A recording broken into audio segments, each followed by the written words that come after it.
Hello बच्चों, तो आज के इस वीडियो में हम लोग स्टडी करेंगे वेपर प्रेशर।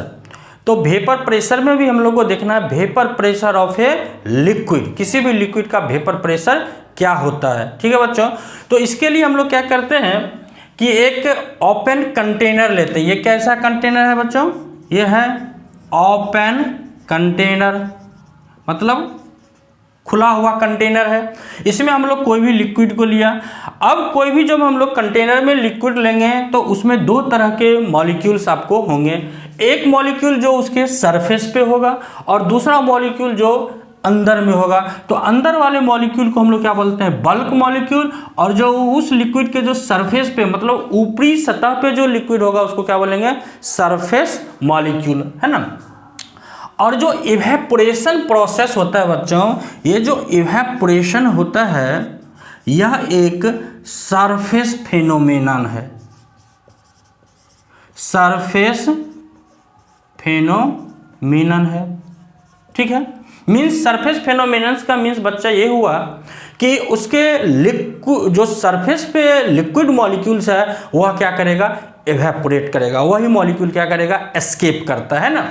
तो अब इसका रीजन क्या है कि सरफेस पे जो मॉलिक्यूल्स हैं उसी का इवेपोरेशन सबसे पहले होता है। तो इसका रीजन ये है कि जो सरफेस पे मॉलिक्यूल्स होगा उस मॉलिक्यूल्स का लेसर अट्रैक्टिव फोर्स लग रहा होगा, है ना। देखो यहाँ पर जो है इसको केवल नीचे की ओर दूसरे मॉलिक्यूल्स, लिक्विड मॉलिक्यूल्स अपनी तरफ उसको मतलब नीचे की ओर खींच रहा है, लेकिन जो बल्क मॉलिक्यूल है, जो अंदर में मॉलिक्यूल है, उसको चारों तरफ से इस तरह के अट्रैक्टिव फोर्स लग रहा है। तो यहाँ पर क्या है? Lesser attractive force. दूसरा रीजन ये है बच्चों कि इसमें क्या होता है? इसके पास सरफेस एनर्जी।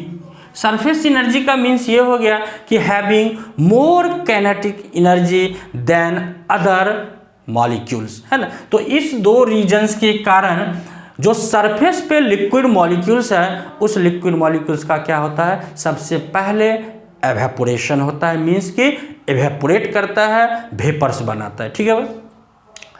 अगर हम लोग को अब अगर वेपर प्रेशर चाहिए तो इस वेपर जो यहाँ पे बन रहा है, यहाँ पे जो वेपर्स बन रहा है, इस वेपर्स को हमको क्या करना होगा? रोकना होगा। तब हम लोग को क्या मिलेगा? वेपर प्रेशर मिलेगा, है ना। इसके लिए हम लोग को क्या होगा? एक क्लोज्ड कंटेनर लेना होगा। हम लोग एक बीकर लेते हैं और इस बीकर को इवैक्यूएटेड बेल जार से कवर कर देंगे। इवैक्यूएटेड का मतलब वहां पर कोई एयर नहीं होना चाहिए, ठीक है। तो अब हम लोग को क्या करते हैं, यहाँ पे जब यहाँ पे इसको हम लोग क्लोज कर देते हैं तो इस प्रोसेस में जब स्टार्टिंग में केवल क्या होगा? एवेपोरेशन होगा।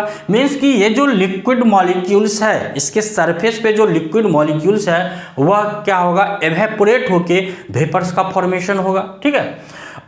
जैसे जैसे कुछ समय बीत जाएगा, जब ये प्रोसेस कुछ समय तक हो जाएगा तो कुछ जब वेपर्स बन जाएंगे तो यही वेपर्स क्या करेगा? इसके बेल जार के वाल पे क्या मानेगा? प्रेशर लगेगा, है। उस प्रेशर के कारण इसका एनर्जी जो है क्या होगा? लॉस होगा। लॉस होने के कारण ये जो वेपर्स है ये फिर से क्या बना लेगा? ये अपोजिंग प्रोसेस होने लगेगा, जिस प्रोसेस को क्या बोलते हैं बच्चों? कंडेंसेशन। क्या बोलेंगे? कंडेंसेशन, ठीक है।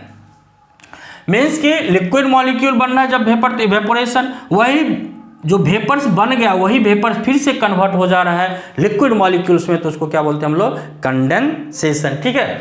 तो ये जो प्रोसेस है कुछ समय तक चलता रहेगा। एक ऐसा स्टेज पहुंचेगा जिस समय पे ये दोनों प्रोसेस है, इवेपोरेशन और कंडेंसेशन, दोनों एक दूसरे के इक्वल हो जाएगा। मीन्स ये हो गया कि जितना number of liquid molecules convert हो रहा है वेपर मॉलिक्यूल्स में, सेम टाइम साइमल्टेनियसली वही वेपर मॉलिक्यूल्स, उतना ही नंबर ऑफ वेपर मॉलिक्यूल्स फिर से कन्वर्ट हो जाएगा लिक्विड मॉलिक्यूल में। तो इस स्थिति में, इस सिचुएशंस में क्या होगा कि नंबर ऑफ वेपर प्रेशर, या बोल सकते हैं कि नंबर ऑफ वेपर्स या वेपर प्रेशर क्या हो जाएगा? इस स्थिति में कांस्टेंट हो जाएगा। कांस्टेंट का मतलब ये हो गया कि वहां पर प्रेशर क्या हो जाएगा, कांस्टेंट इसलिए हो जाएगा कि जितना लिक्विड मॉलिक्यूल वेपर में गया एट द सेम टाइम वही नंबर ऑफ वेपर मॉलिक्यूल्स फिर से कन्वर्ट हो जा रहा है किसमें, लिक्विड मॉलिक्यूल्स में, है ना। तो उस समय क्या हो जाएगा कि नंबर ऑफ वेपर्स कांस्टेंट हो जाएगा। अगर नंबर ऑफ वेपर्स कांस्टेंट होगा तो वेपर प्रेशर भी क्या हो जाएगा, कांस्टेंट हो जाएगा। तो उसी को हम लोग उस इक्विलिब्रियम पे जो वेपर्स के द्वारा जो प्रेशर लग रहा है लिक्विड के सरफेस पे बच्चों, उसी को हम लोग क्या बोलते हैं, वेपर प्रेशर। क्लियर है, ठीक है। तो जब यहां पर क्या हो जाएगा, एट इक्विलिब्रियम, जब इक्विलिब्रियम अचीव होगा, है ना, तो क्या हो जाएगा, rate of evaporation is equal to rate of condensation. Clear है। मीन्स कि हम लोग यहां पर लिख सकते हैं कि लिक्विड जो है इक्विलिब्रियम में आ गया किसके साथ, वेपर के साथ। तो इसी को हम लोग क्या बोलते हैं, वेपर। तो इस जब इक्विलिब्रियम में आ जाएगा तो इस वेपर के द्वारा यहाँ पर जो प्रेशर लग रहा है, इसी प्रेशर को vapour pressure of pure liquid हम लोग बोलते हैं, जिसको हम लोग डिनोट करते हैं P0, है ना।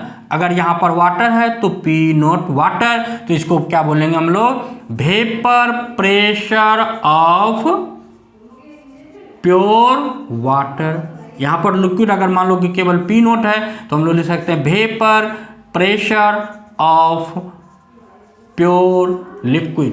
P0 का मतलब हो गया, इस नोट का मतलब हो गया कि यह लिक्विड क्या है, अकेले है ना। तो उस अकेले लिक्विड से जो वेपर प्रेशर क्रिएट होता है, उसी वेपर प्रेशर को हम लोग क्या बोलते हैं, उसी प्रेशर को क्या बोलते हैं, vapour pressure of pure liquid. ठीक है, क्लियर है। तो इसको हम लोग डिफाइन कर सकते हैं कि इस लिक्विड सरफेस पे इस वेपर्स के द्वारा जो प्रेशर लग रहा है in equilibrium with the liquid at A given temperature, किसी दिए हुए टेम्परेचर पर उस लिक्विड के सरफेस पे, है ना, जो प्रेशर लग रहा है जब वह वेपर्स लिक्विड के साथ इक्विलिब्रियम में होता है, तो उसी प्रेशर को क्या बोलते हैं हम लोग, वेपर प्रेशर, है ना।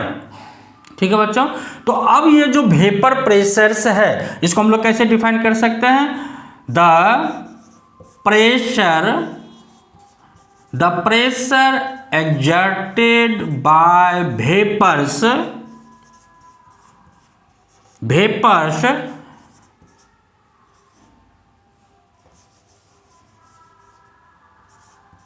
over the liquid surface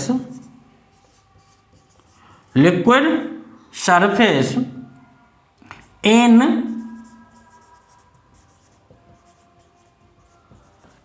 equilibrium with the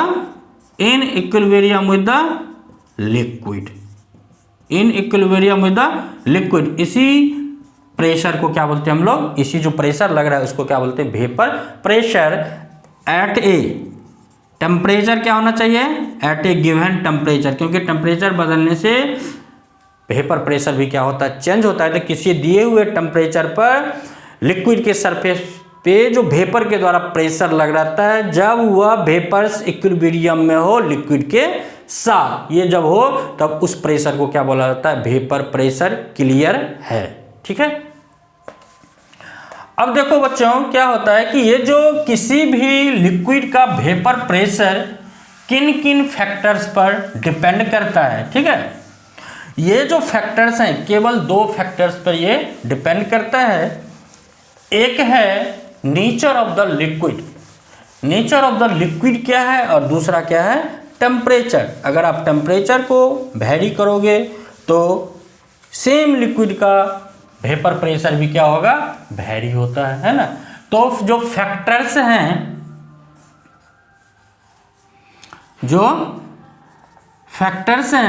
जो क्या करते हैं, vapour pressure of a liquid को अफेक्ट करता है, फैक्टर्स। ठीक है, तो कौन कौन से फैक्टर्स हैं? पहला है nature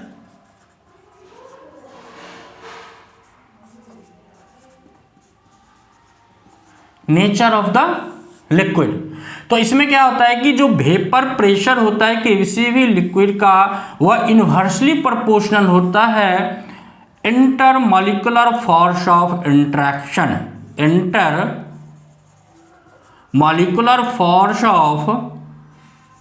intermolecular force of attraction.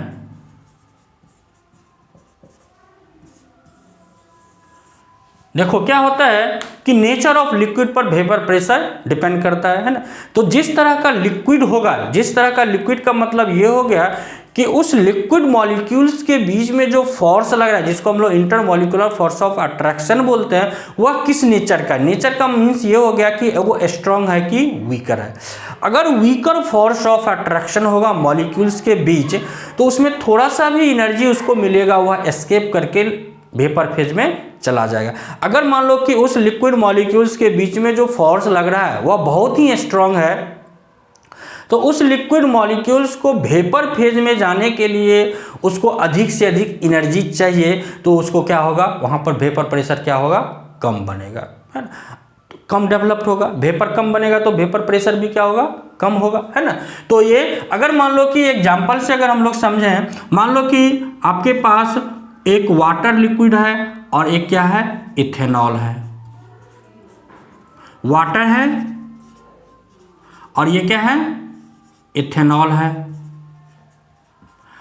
अब यहां पर क्या हो रहा है कि यहां पर हाइड्रोजन बॉन्ड दोनों ही लिक्विड में बन रहा है मॉलिक्यूल्स के बीच, लेकिन यहां पर क्या हो रहा है, मोर हाइड्रोजन बॉन्ड बन रहा है, मोर हाइड्रोजन बॉन्ड का फॉर्मेशन हो रहा है। यहाँ पर क्या हो रहा है, लेस, इसके कंपेयर में क्या हो रहा है, कम बन रहा है। अगर ये मोर हाइड्रोजन बॉन्ड बन रहा है कि मीन्स क्या हो गया कि ये चीज़ क्या होगा, इंटरमॉलिक्यूलर फोर्स क्या होगा, intermolecular force of attraction between molecules क्या होगा, अधिक होगा। जब ये अधिक होगा तो वेपर प्रेशर क्या होगा, कम होगा। यहाँ पर देखो, यहाँ पर क्या हो रहा है, इंटरमॉलिक्यूलर फोर्स जो है, इंटरमॉलिक्यूलर फोर्स क्या हो रहा है, कम हो रहा है। जब ये कम होगा तो वेपर प्रेशर क्या होगा, अधिक होगा। इसलिए हम लोग यहाँ से लिख सकते हैं कि P0 H2O, है ना, लेस होगा P0 C2H5OH। मीन्स कि इथेनॉल का वेपर प्रेशर वाटर से क्या होगा, अधिक होगा। ठीक है, दूसरा एग्जांपल अगर हम लोग लें, मान लो कि C2H5OH है, दूसरा है ग्लाइकोल CH2OH और ग्लिसरॉल CH2OH, CHOH और CH2OH।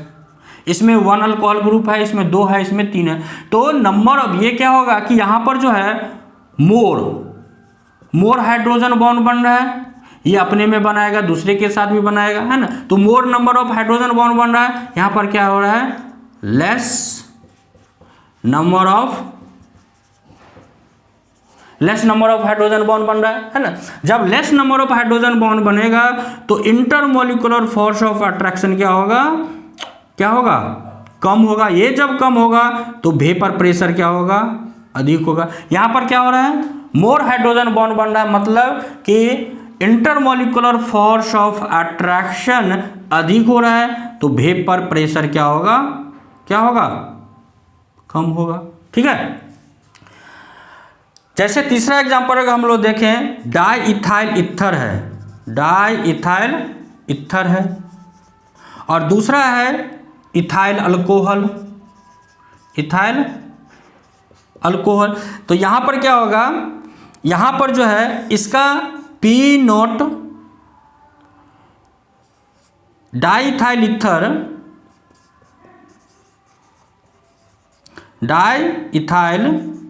ईथर का वेपर प्रेशर अधिक होगा, किससे, इथाइल अल्कोहल मीन्स इथेनॉल से, P0 इथेनॉल या इथाइल अल्कोहल। ठीक है बच्चों, यहाँ पर जो इस में जो इसका जो ऑर्डर होगा सबसे ज़्यादा किसका होगा, पी नॉट किसका, इथेनॉल का। ठीक है, उसके बाद किसका होगा,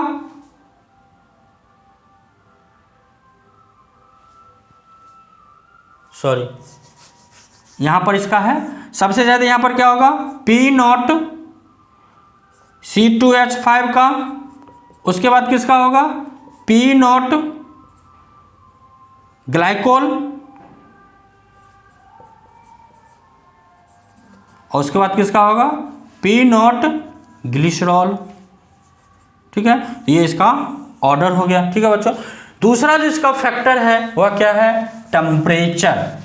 टेम्परेचर पर किस तरह किसी भी लिक्विड का वेपर प्रेशर डिपेंड करता है, तो दूसरा जो फैक्टर्स है जो वेपर प्रेशर ऑफ लिक्विड को अफेक्ट करता है वह क्या है बच्चों, टेम्परेचर। देखो क्या होता है कि टेम्परेचर को अगर हम लोग बढ़ाते हैं तो kinetic energy of liquid molecules क्या होगा, बढ़ जाएगा। मीन्स कि अधिक से अधिक लिक्विड मॉलिक्यूल्स उस काइनेटिक एनर्जी को गेन करेगा और वह चला जाएगा किसमें, वेपर फेज में। जब अधिक से अधिक लिक्विड मॉलिक्यूल्स वेपर फेज में जाएगा तो नंबर ऑफ वेपर्स बढ़ेगा, एज ए रिजल्ट क्या हो जाएगा, वेपर प्रेशर भी क्या होगा, बढ़ता है ना। तो टेम्परेचर को बढ़ाने से, टेम्परेचर को राइज करने से काइनेटिक एनर्जी क्या होगा, इंक्रीज करेगा। काइनेटिक एनर्जी इंक्रीज करने से मोर लिक्विड मॉलिक्यूल्स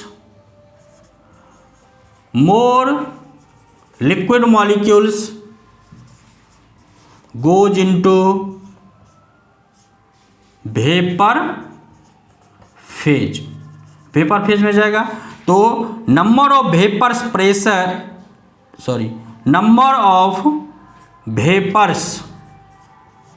बढ़ेगा, और नंबर ऑफ वेपर्स बढ़ेगा तो वेपर प्रेशर भी क्या होगा, इस लिक्विड का बढ़ता है। ठीक है बच्चों, तो इस तरह हम लोगों ने देखा कि वेपर प्रेशर ऑफ लिक्विड क्या होता है, उसका कौन कौन सा फैक्टर्स हैं जो उसके फैक्टर पर वो डिपेंड होता है। हम लोग नेक्स्ट वीडियो में नेक्स्ट टॉपिक के साथ मिलते हैं, तब तक के लिए ओके, बाय बाय।